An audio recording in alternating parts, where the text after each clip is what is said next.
Breaking news Tirupati deputy mayor ఎన్నికపై తీవ్ర ఉత్కంఠ నెలకొంది. టీడీపీ వైసీపీ పార్టీలకు డిప్యూటీ మేయర్ ఎన్నిక ప్రతిష్టాత్మకంగా మారింది. అయితే తిరుపతి కార్పొరేషన్లో కూటమికే వైసీపీ కార్పొరేటర్లు మద్దతు తెలుపుతున్నారు. వైసీపీ నేత అభినయ రెడ్డి కూటమి క్యాంపులో ఉన్న వైసీపీ కార్పొరేటర్ను తీసుకొచ్చారు. దీంతో విజయంపై కూటమి నేతలు ధీమా వ్యక్తం చేస్తున్నారు. డిప్యూటీ మేయర్ పదవికి బరిలో కూటమి వైసీపీ అభ్యర్థులున్నారు. టీడీపీ నుంచి మునికృష్ణ, ఇక వైసీపీ నుంచి 42వ డివిజన్ కార్పొరేటర్ లడ్డూ భాస్కర్ పోటీలో ఉన్నారు. ఉదయం 10 గంటలకు ప్రిసైడింగ్ అధికారి శుభం బన్సాల్ ఆధ్వర్యంలో ఎన్నిక జరగనుంది. కార్పొరేషన్లో 48 మంది కార్పొరేటర్లు వైసీపీ నుంచి గెలిచిన వారే. ప్రస్తుతం 3 స్థానాలు ఖాళీగా ఉన్నాయి. ఎక్స్ అఫిషియోతో కలిపి మొత్తం సభ్యులు 50 మంది.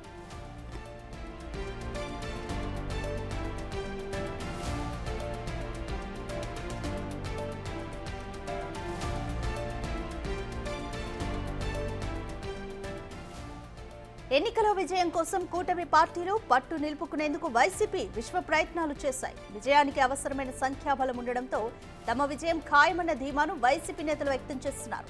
డిప్యూటీ మేయర్ పదవి దక్కించుకునేందుకు తిరుపతి మినహా రాష్ట్రంలో మరెక్కడా వైసీపీకి అనువైన వాతావరణం లేకపోవడంతో ఆ పార్టీ నేతలు తిరుపతిపై దృష్టి సారించారు.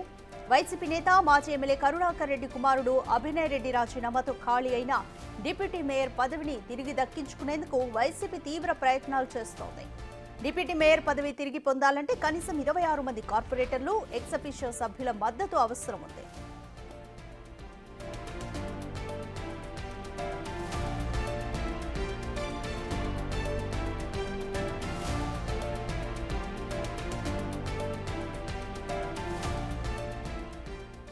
ఇక మరోవైపు తిరుపతి డిప్యూటీ మేయర్ ఎన్నిక సందర్భంగా రాత్రంతా హైడ్రామా నడిచింది. చిత్తూరులోని వైసీపీ క్యాంప్ ఆఫీస్ వద్దకు టీడీపీ నాయకులు వెళ్లగా భూమన అభినయ్ రెడ్డి అడ్డుకున్నారు.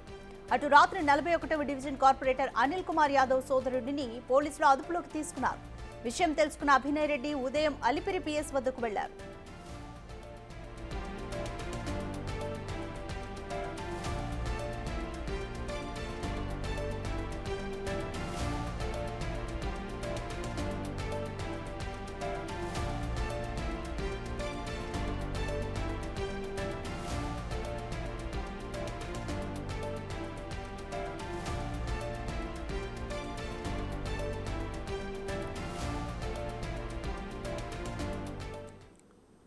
మోర్ డీటెయిల్స్ మా ప్రతినిధి దామోదర్ లైవ్ లో అందిస్తారు. దామోదర్, తిరుపతి డిప్యూటీ మేయర్ ఎన్నికకు సంబంధించి ఇరు పార్టీలు ఎవరికి వారే మాదే విజయం అంటూ కూడా ధీమా వ్యక్తం చేస్తున్నారు. అసలు యాక్చువల్ పరిస్థితి ఏ విధంగా ఉంది? కార్పొరేటర్లు ఎవరికి మద్దతు తెలుపుతున్నారు?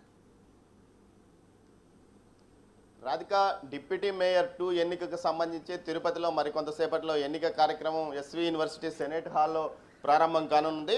మొత్తం మీద దీనికి సంబంధించి ఇరు పార్టీలు తమదే గెలుపంటూ, సునాయాస గెలుపంటూ ఏదైతే అటు కూటమి కానీ వైకాపా కానీ చెప్తుంది. మొత్తం మీద తీసుకుంటే వైకాపా నుంచి లడ్డూ భాస్కర్ 42వ డివిజన్ కార్పొరేటర్ లడ్డూ భాస్కర్ పోటీ చేస్తుండగా టీడీపీ కార్పొరేటర్ మునికృష్ణన్ కానీ, అదేవిధంగా వైసీపీ నుంచి వైసీపీ నుంచి కూటమి వైపు వచ్చిన నరసింహాచారి కానీ బరిలో ఉంటారని చెప్తున్నారు. అయితే ప్రస్తుతం నిన్న రాత్రి మొత్తం హైడ్రామా నడిచిందని చెప్పవచ్చు. వైకాపా తన కార్పొరేటర్లను ఒక ముగ్గురిని చిత్తూరులోనే ఒక హోటల్లో ఉంచగా అక్కడ వెళ్ళి వారితో మంత్రాలు సాగించడానికి టీడీపీ నేతలు వెళ్ళగా ఆ సమయానికి అక్కడికి చేరుకున్న మాజీ డిప్యూటీ మేయర్ భూమన్ అభినయ్ రెడ్డి వారిని అడ్డుకున్నట్లు సమాచారం. వీరి దీని మీద కొంత వాగ్వాదం జరిగింది. అదే సమయంలో అలిపిరి పిఎస్లో 41వ డివిజన్ కార్పొరేటర్ అనిల్ యాదవ్ యొక్క సోదరుని అదుపులోకి పోలీసులు తీసుకున్నారు. అతను వేరే కార్పొరేటర్లను బెదిరిస్తున్నాడంటే 100కి కాల్ రావడంతో అతన్ని అదుపులోకి తీసుకున్నారు. మొత్తం మీద బలాబలాలు చూసుకుంటే ఇటు గెలిచింది మాత్రం 48 స్థానాల్లో వైకాపా గెలిచింది. ఆ తర్వాత ఎన్నికల తర్వాత ఒక 11 మంది జనసేన టీడీపీలో చేరారు.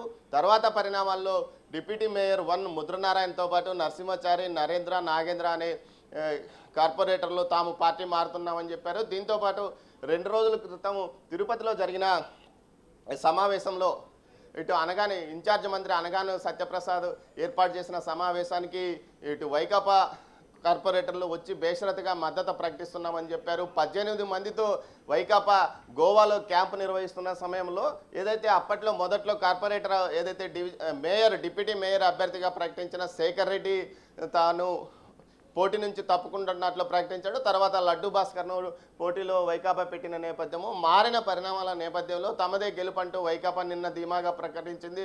దీంతోపాటు పోలీసులతో పాటు వైకాపా టీడీపీ కూటమి నేతలు తమను ఇబ్బంది పెడుతున్నారంటూ ఆరోపిస్తున్నారు. మొత్తం మీద చూస్తే గత 2 రోజులుగా తిరుపతి నగరంలో డిప్యూటీ మేయర్ ఎంపిక చర్చనీయాంశంగా మారింది. అటు పోలీసులను అడ్డం పెట్టుకుని కూటమి నేతలను తమను ఇబ్బంది పెడుతున్నారంటూ అయినప్పటికీ గెలుపు తామిదేనని వైకాపా చెప్తుండగా, లేదు కూటమి అభ్యర్థి ఖచ్చితంగా గెలుస్తారంటూ కూడా ఇటు ఏదైతే జనసేన ఎమ్మెల్యే ఆర్ఎన్ శ్రీనివాసులు తెలిపారు. 27 మంది మా కూటమి అభ్యర్థులు కూటమికి మద్దతు తెలుపుతున్నారు. ఎక్సెప్షియో సభ్యులతో కలిసి 28 మంది ఉన్నారు. మొత్తం మీద తమ గెలుపు సునాయాసం అంటున్నారు. అయితే చేతులెత్తే ప్రక్రియ ద్వారా ఎన్నికల కొనసాగుతుంది. కానీ మొత్తం మీద ఇప్పటికే వైకాపా విప్ జారీ చేసిన పరిస్థితి. వైకాపా విప్ను కార్పొరేటర్లు పట్టించుకోకూడదని నిర్ణయించుకున్నట్లు సమాచారం. ఇందుకు సంబంధించి న్యాయ నిపుణులతో కూడా చర్చించినట్టు తెలుస్తుంది. మొత్తం మీద చూస్తే ప్రస్తుతానికి అంతా గ్రాండిడ్జ్లో ఇటు కూటమికి మద్దతు ఇస్తున్న కార్పొరేటర్లు ఉండగా, ఏదైతే అటు వైకాపాకు మద్దతు ఇస్తున్న కార్పొరేటర్లు ఇటు మాజీ ఎమ్మెల్యే భూమన్ కరుణాకర్ రెడ్డి ఇంట్లో ఉన్నారు. మొత్తం మీద మనం చూస్తే పటిష్టమైన భారీ బందోబస్తు పోలీసులు ఏర్పాటు చేశారు. దీంతోపాటు ఇటు యూనివర్సిటీ ప్రాంగణంలోకి ఎవరు రాకుండా ముఖ్యంగా బారికేడ్లు ఏర్పాటు చేసి ఎక్కడికెక్కడ అడ్డుకుంటున్న పరిస్థితి మనం చూడవచ్చు. కేవలం ఎన్నికల పాస్ ఉన్న వారిని మాత్రమే ఇక్కడ లోపలికి అనుమతిస్తున్నారు. కళాశాల పరిపాలనా భవనానికి ఈరోజు సెలవు ప్రకటించిన పరిస్థితి. ఏదైతే మొత్తం మీద ఎన్నికలు ప్రశాంతంగా నిర్వహించడానికి ఏర్పాట్లు చేశామని అధికారులు చెప్తున్న నేపథ్యంలో మరోవైపు ఎవరు గెలుస్తారన్నది మాత్రం సస్పెన్స్గా ఉన్నది. నిన్నటి వరకు కూటమి వైపే ఆధిక్యత కనిపించినప్పటికీ రాత్రి జరిగిన పరిణామాలతో కూటమి నుంచి కొంతమంది వైకాపా కార్పొరేటర్లు తిరిగి సొంత గూటికి వెళ్లారంటూ ఒక ప్రచారం జరుగుతున్న నేపథ్యం కనిపిస్తుంది. రాధిక, మొత్తం మీద సస్పెన్స్ మాత్రం కొనసాగుతోంది. Thank you Damodar.